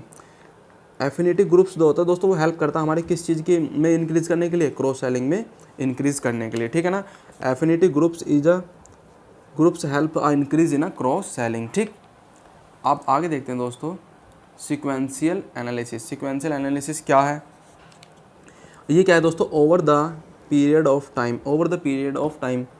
ठीक है, मतलब किसी टाइम को मतलब कुछ टाइम के बाद प्रोडक्ट खरीदना और उसे पहले ही खरीद लेना। ठीक है ना, अर्थात एक टाइम के बाद जो प्रोडक्ट हमें खरीदना था उसको जो दोस्तों हम क्या, क्रॉस सेलिंग के थ्रू पहले ही खरीद लेना। तो ये दोस्तों क्या कहलाता है, सिक्वेंशियल एनालिसिस। मान के चलिए कि जैसे आप लोगों ने एक शॉप पर गए, आपके भैया ने आपको तैयारी करने के लिए दोस्तों इस तरीके से, या फिर आपके टीचर ने इस तरीके से आपको मोटिवेट किया कि आप अगर DSC के एग्ज़ाम की तैयारी करो तो दोस्तों उसमें इस तरीके का सिलेबस आएगा, पहले आप सिलेबस देखो, सिलेबस के भी आप पे दोस्तों बुक खरीदो। ठीक है ना, तो बुक खरीदने के सबसे पहले आपने पता लगा कि अरे नहीं, पहले मैं GK की बुक ले आता हूँ, तो GK की बुक आपको दोस्तों उन्होंने दे दी। फिर बाद में पता लगा कि आपके भाई का फ़ोन आ गया, फिर उन्होंने बताया कि अगर आप इस तरीके की तैयारी कर रहे हो, DFCCL वाले एग्ज़ाम की तैयारी कर भी रहे हो, प्रिपरेशन कर रहे हो, तो उसके लिए दोस्तों क्या करना होता है कि आप जो है ना भाई मेरे, एक मैथ की बुक, एक प्रैक्टिस सेट भी ले लेना और एक रीजनिंग की बुक, जो सिलेबस में होगा मतलब इस तरीके के ले लेना, जिससे कि आपकी तैयारी क्या हो सके दोस्तों को बेस्ट हो सके। और ये दोस्त, क्योंकि इन चीज़ों की दोस्तों क्या होगा कि इन चीज़ों की सिंपल सी बात है, उस भाई को बाद में भी तो ज़रूरत पड़ेगी, जब वो एग्ज़ाम देगा तो एग्ज़ाम देगा, जब ज़रूरत पड़ेगी, इससे अच्छा है कि वो पहले ही खरीद ले। तो कोई भी चीज़ बाद में ना खरीदने के साथ में पहले खरीद लेना, ये कहलाता है दोस्तों सिक्वेंशियल एनालिसिस। ठीक है, कि रीजनिंग की बुक भी ले लेना, क्योंकि इसकी ज़रूरत क्या होगी दोस्तों, फिर भी पड़ेगी। सिंपल सी बात है, अगर आपको एग्ज़ाम देना ही देना है तो बाद में तो उससे उसने क्या होगा, वो पहले ही लेना, मतलब बाद में जो चीज़ लेनी थी उससे क्या होगा, उसे पहले ही ले लेना। क्या कहलाती है दोस्तों, over the period of a time is sequential analysis. ठीक, ये हुआ दोस्तों। अब आगे देखते हैं दोस्तों clustering and clustering. In last हो जाता है दोस्तों हमारा क्या, क्लस्टरिंग एंड क्लस्टरिंग। इसमें क्या करते हैं हम दोस्तों, जो डाटा सेट होता है हमारे पास में, इसमें हम अपने डाटा सेट का क्या करते हैं, सेगमेंट करते हैं, उसको अलग अलग ग्रुप्स में क्या करते हैं दोस्तों, तैयार करते हैं। ठीक है, अलग अलग ग्रुप्स में तैयार करते हैं। मान के चलिए दोस्तों ये 3 है कस्टमर ABC। ठीक है, ए के पास में दोस्तों अगर मैं देखा जाऊँ कि ए के पास में इसके अंडर में दोस्तों 3 कस्टमर काम कर रहे हैं, और इसके अंडर में दोस्तों 2 कस्टमर, इसके अंडर में 5 कस्टमर काम कर रहे हैं। ठीक है ना, 5 एम्प्लॉयज़, सॉरी 5 एम्प्लॉयज़ इसके अंडर में काम कर रहे हैं, इसके अंडर में 2, इसके अंडर में 3, A customer, B customer, C customer. तो ये इस तरीके का होना चाहिए दोस्तों कि ये तो कर रहे होंगे क्या, ये तो किसी कंपनी में काम कर रहे होंगे। ठीक है, ये किसी शोरूम में काम कर रहे होंगे। ठीक है, और ये किसी क्या दोस्तों, ये शोरूम में काम कर रहे होंगे, ये कंपनी में काम कर रहे होंगे। ये हो सकता है कि ये किसी शॉप पे काम कर रहे हों, या फिर इनकी खुद की अपनी बिजनेस हो। ठीक है ना, तो इस तरीके का दोस्तों ये मतलब समझ रहे हो ना, इनका जो दोस्तों अंतर है, मतलब इनके जो दोस्तों, इसकी कंपनी है, इसका शोरूम है, इसका बिजनेस शॉप है, तो दोनों का जो दोस्तों टाइप है वो तो अलग अलग है ना, तीनों का जो टाइप्स है वो तो अलग अलग है। बट ये 3 और ये 2 और ये 5, मान के चलिए कि ये 3 तो आ रहे हैं दोस्तों कहाँ से, दिल्ली से, ये 2 आ रहे हैं यूपी से, और ये 5 आ रहे हैं राजस्थान से। ठीक है ना, ये 5 आ रहे हैं राजस्थान से। बट उनके अंदर जो दोस्तों सिमिलैरिटी है वो किस तरीके की है, वो तीनों कम से कम, मतलब उनके बीच में जो दोस्तों अंतर है वो कम से कम है ना, क्योंकि तीनों दिल्ली से आ रहे हैं, पर ये नहीं कि दिल्ली में एक जगह से आ रहे हो, तीनों हो सकता है कि थोड़ी थोड़ी सी दूरी से आ रहे हो, बट आ दिल्ली से रहे हैं। ऐसे यूपी वाले 2 आ रहे हैं, ऐसे राजस्थान वाले कितना आ रहे हैं दोस्तों, 5 आ रहे हैं। ठीक है ना, ये सारा कुछ जो हो रहा होता है दोस्तों, इस तरीके का क्लस्टरिंग करना होता है। क्लस्टर में क्या होता है, अब चलो दोस्तों समझते हैं। मैंने आपको दोस्तों एग्जाम्पल के भी आपको समझाने की पूरी कोशिश की। मानकर चलिए कि अलग अलग ग्रुप तैयार कर दिए, अब उनके बीच में दोस्तों कोई सिमिलैरिटी नहीं होनी चाहिए। सिंपल सी बात है, सिमिलैरिटी तो है नहीं, क्योंकि उनका सबका अलग अलग अपना व्यवसाय है। और जैसे जैसे पहले हमने जीके की बुक ली, बाइंग करी, फिर उसने क्या दोस्तों मैथ की बुक को बाई किया, या तो इस तरीके का एग्जाम्पल समझ लीजिए।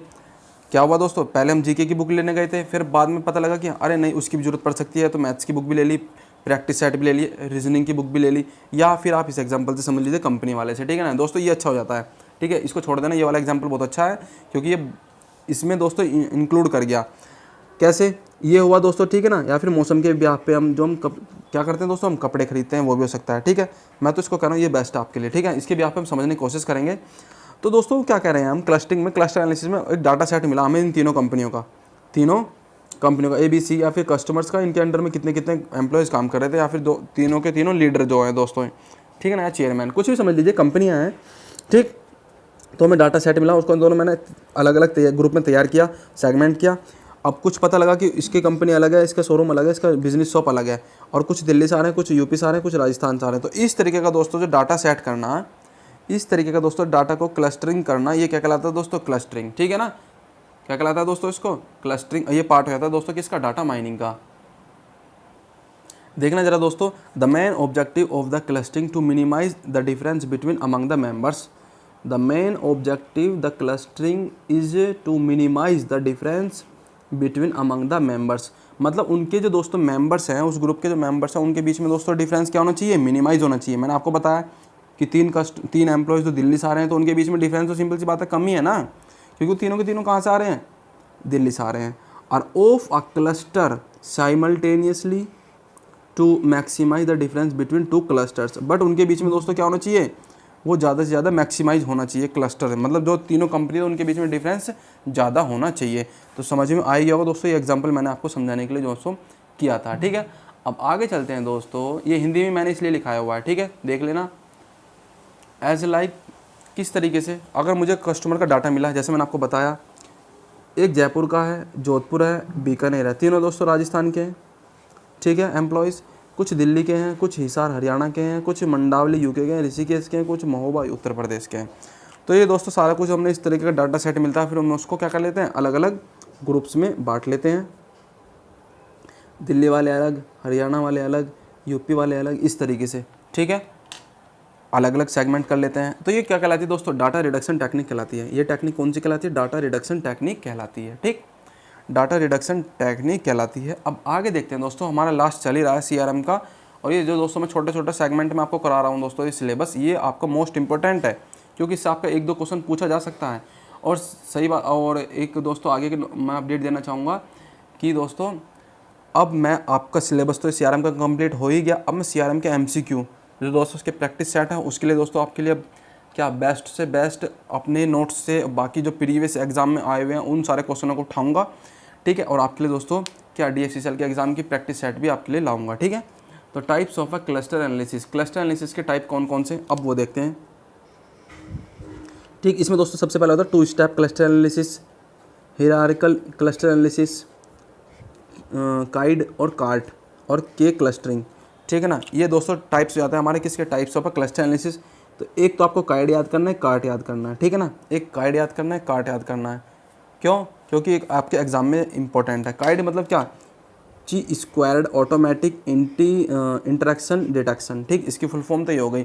और इसके दोस्तों क्लासिफिकेशन रिग्रेशन ट्री टेक्निक। ठीक है ना, tree technique, classification regression technique कौन सी दोस्तों, ये ट्री टेक्निक हो जाती है। ठीक, तो ये दोस्तों इसके बस हम इसको टाइप्स याद कर लेंगे, इनके इंडिविजुअल जाना इतना काफ़ी मतलब वो नहीं है, बस इनके टाइप्स को याद कर लेना आप, इन 2 को याद कर लेना, ये 2 हैं आपके लिए, काइड और कार्ट। ठीक है, types of a cluster analysis. अब आगे देखते हैं दोस्तों क्या है दोस्तों, डाटा माइनिंग अप्रोच। क्या है दोस्तों, data mining approach. Data mining approach को मैंने 2 सेक्शन में डिवाइड किया, डायरेक्ट डाटा माइनिंग और अनडायरेक्ट डाटा माइनिंग। ठीक है ना, कौन से दोस्तों, डाटा माइनिंग अप्रोच को मैंने 2 टाइप्स में डिवाइड कर दिया।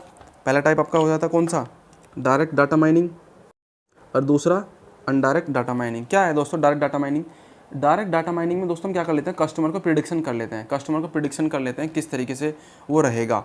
सिंपल सी बात है, बार बार बता रहा हूँ, प्रिडिक्शन करते हैं कस्टमर के लिए, तो सब कुछ आपको पता ही है ऑलरेडी। ठीक है ना, सारा कुछ आपको पता ही है, बट कोई बात नहीं, करते हैं कंप्लीट। प्रिडिक्शन करते हैं कस्टमर्स के लिए किस तरीके से, it has a goal of approaching prediction some futures goals और इवेंट्स। मतलब थोड़े छोटे गोल्स को हम अप्रोच करते हैं, प्रिडिक्ट करते हैं कि किस तरीके के लिए हमारे फ्यूचर में कैसे रह सकते हैं। तो डायरेक्ट डाटा माइनिंग में आ जाता है ये। ठीक है, और इसको हम क्या कहते हैं दोस्तों, सुपरवाइज्ड डायरेक्ट माइनिंग भी कह सकते हैं, सुपरवाइज्ड डाटा माइनिंग भी कह सकते हैं, या फिर टारगेट डाटा माइनिंग भी कह देते हैं। किसको, डायरेक्ट डाटा माइनिंग को। Direct data mining, data mining मैंने आपको बता ही दिया क्या होता है, सब कुछ अभी आपको बता के आया ही हूँ। तो इसमें दोस्तों हम क्या क्या कर रहे थे डाटा माइनिंग में, अगर हमें डायरेक्ट डाटा माइनिंग करना होता है तो उसमें दोस्तों क्लासिफिकेशन करते हैं, एस्टिमेशन करते हैं, प्रिडिक्शन करते हैं। क्या करते हैं दोस्तों, इन तीनों का यूज़ हम किस में करते हैं, डायरेक्ट डाटा माइनिंग में, डायरेक्ट डाटा माइनिंग। ठीक है, इसमें हम दोस्तों इन तीनों टाइप्स का यूज़ करते हैं, क्लासिफिकेशन, सॉरी दोस्तों, डायरेक्ट डाटा माइनिंग। दोस्तों देख रहे हो थोड़ी सी अब वॉइस में ऐसे हो रही है क्योंकि बार बार काफ़ी टाइम हो गया, कोई बात नहीं। डायरेक्ट डाटा माइनिंग DDM में, चलो कोई बात नहीं मैं DDM बोल दूंगा। डायरेक्ट डाटा माइनिंग में हम इन तीनों टाइप्स का यूज़ करते हैं दोस्तों हम, क्योंकि डाटा माइनिंग में हम इनको पढ़ के आए, क्लासिफिकेशन को करके आए, एस्टिमेशन और प्रेडिक्शन को भी। ठीक है ना, प्रेडिक्शन को भी PREDCTION, सॉरी कोई बात नहीं, प्रेडिक्शन को भी कर सकते हैं। ठीक है, तो इन फ्यूचर के लिए हमारे लिए क्या होगा दोस्तों, पॉजिटिव रहेगा, किस तरीके का रहेगा वो कस्टमर, सारा कुछ इन फ्यूचर के लिए पॉजिटिव होगा या फिर प्रॉफिटेबल होगा, सब कुछ हम किस में करते हैं दोस्तों, डायरेक्ट DM में करते हैं, यानी कि डाटा माइनिंग में करते हैं। जैसे decision tree, regression, neural network, discriminant analysis, सारा कुछ किस में, डाटा माइनिंग के। ये दोस्तों हमारा क्या हो जाता है, सेक्शन हो जाता है ये सारा का सारा। ठीक है ना, अब देखिए ज़रा दोस्तों indirect data mining. Indirect data mining क्या है देखना ज़रा दोस्तों, इसे क्या कहते हैं दोस्तों, अनसुपरवाइज्ड डाटा माइनिंग। सबसे पहली बात तो उसी के दोस्तों टाइप से आता है हमारा। और it is the simple exploration of a data and establishing new data patterns. क्या करते हैं दोस्तों, हम इस तरीके का सिंपल एक्सप्लोर करते हैं डाटा को, जो हमारे लिए क्या होता है, आसानी से एस्टेब्लिश हो सके, एक्सप्लोर हो सके, और नया पैटर्न्स को हम दोस्तों क्या करते हैं, खोजने की कोशिश करते हैं। मतलब कुल मिलाकर नए पैटर्न को ना ही खोजने की कोशिश करते हैं। New type of a correlation. ठीक, हम इसमें दोस्तों कुल मिलाकर प्रिडिक्शन नहीं कर सकते अनडायरेक्ट डाटा माइनिंग में। ठीक है ना, तो न्यू डाटा का दोस्तों सॉरी क्या दोस्तों, जो हमारे पास में डाटा सेट है ना, उसमें से तो हम क्या करेंगे दोस्तों, उसी में से ही नया पैटर्न खोजने की कोशिश करेंगे, न्यू टाइप्स ऑफ कोरिलेशन खोजने की कोशिश करेंगे, एक्सप्लोर करेंगे किस तरीके से एस्टेब्लिश किया जा सके जो भी हमारे पास में डाटा एक्चुअल में होता है। ठीक है, तो इसमें क्या क्या नहीं कर सकते हैं वो देख लेते हैं। नो प्रिडिक्शन, ठीक है, नो एस्टिमेशन, ठीक। अपने कुल मिलाकर एंड डायरेक्ट डाटा माइनिंग में हम जो हमारे पास में हम उसका यूज़ करते हैं, जो डाटा हमारे पास है हम होता है हमें उसका ही एनालिसिस करना होता है। ठीक, तो ये होता है दोस्तों हमारा डाटा माइनिंग अप्रोच। और यहाँ तक आपका हो जाता है दोस्तों syllabus complete direct data mining तक। ठीक है ना, data mining, data ware house, सारा का डाटा मार्ट, मैंने आपको सारा कुछ कराने की कोशिश की है दोस्तों। ठीक है ना, अब दोस्तों आगे के लिए आपको बता दूँ, यहाँ तक तो दोस्तों मैंने आपकी हिस्ट्री ये कंप्लीट हो गई। ठीक है, CRM ये भी कंप्लीट हो गई। ठीक है, इकोनॉमिक्स एंड मार्केटिंग वाला ये सेक्शन चल रहा है। ठीक है ना दोस्तों, तो ये 24 और 12 ये नंबर तो मैंने आपके कंप्लीट करा ही दिए ना दोस्तों, इतने क्वेश्चन तो कंप्लीट हो ही गए। अब दोस्तों जो आगे आने वाला है इकोनॉमिक्स एंड मार्केटिंग वो हमारा चल रहा है। ठीक है, 5-7 लेक्चर इसके भी अपलोड हो चुके हैं। ठीक है ना दोस्तों, प्लस इसमें मैं दोस्तों आपके टॉपिक बेस, कौन सा दोस्तों, टॉपिक बेस भी बना देता हूँ। जिस भी भाई ने जो भी कमेंट करता है उसके भी पे भी अगर मुझे लगता है कि हाँ ये इंपॉर्टेंट है तो वो बिल्कुल सीधी सिंपल सी बात है, वो मुझे आपको प्रोवाइड कराना ही कराना है। ठीक है ना दोस्तों, तो ये हमारा आज का जो सेक्शन था CRM का कंप्लीट हो गया। अब दोस्तों मिलते हैं अपनी नेक्स्ट वीडियो में, और मैं CRM के लिए दोस्तों आपके लिए MCQ की वीडियो लेके आऊँगा। ठीक है, प्रैक्टिस सेट लेके आऊँगा, सारे कुछ जो आपके लिए इंपॉर्टेंट रहेंगे। ठीक है ना, तो चलिए दोस्तों यहीं अलविदा करते हैं और अपने CRM को यहीं बाय बाय बोलते हैं। ठीक है ना दोस्तों, तो thank you for watching CRM all session. जिस भी भाई ने मेरे CRM की सारी क्लास लिया उसके लिए हार्टली थैंक यू। ठीक है ना दोस्तों, हार्टली थैंक यू। और सभी भाइयों को मेरा क्या दोस्तों यही रिक्वेस्ट है सभी भाइयों से, सभी फ्रेंड्स से, ठीक है ना, कि वो हमारे चैनल को क्या कर लेना दोस्तों, सब्सक्राइब कर लेना और शेयर कर देना। Thank you all of you.